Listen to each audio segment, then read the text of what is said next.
केटी केटी त हो भनेर कहिले पनि उसको छेउमा लुगाहरू चाहिँ फेर्न चाहिँ नहुने रहेछ क्या। ओहो मलाई चाहिँ धोका भयो के मेरो केटी साथीबाट।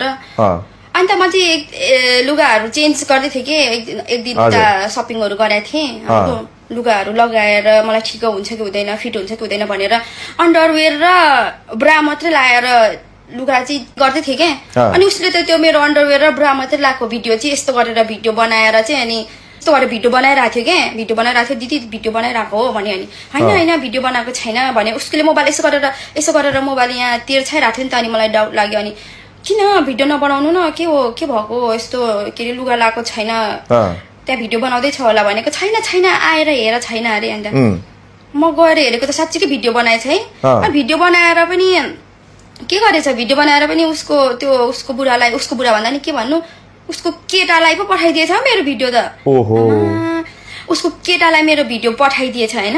अनि त्यसपछि त अनि मैले त्यतिखेर थर्काएँ के नियतले मेरो भिडियो बनाएको, के नियतले पठायो उता, भोलि यता एआईको जमाना छ के गर्न खोजेको हो भनेर मैले चाहिँ त्यसरी भन्दाखेरि चाहिँ अनि होइन पछि तिमीले हेर्छौ, तिमी अहिले दुब्लाको छौ अनि पछि तिमी के अरे झन् यो भन्दा धेरै दुब्लाएपछि हेर्छौ भनेर अरे। अनि त्यो केटालाई चाहिँ किन पठाउनु मेरो भिडियो भनेर म कसरी झगडा गरेँ बाजे होइन, उसँग किन यसो गरेको, अबदेखि नगर्नु भनेर कराएँ होइन।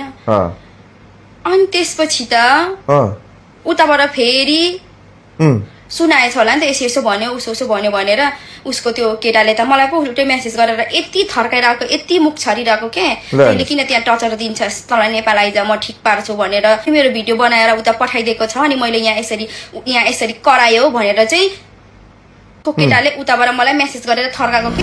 भनेपछि हेर्नुहोस् त केटी केटी भनेर साथी भनेर पनि के गर्नु र, यस्तो धोका हुन्छ। त्यही भएर बी केयरफुल। यो भिडियोलाई चाहिँ सक्दो सेयर गर्नु होला। धन्यवाद।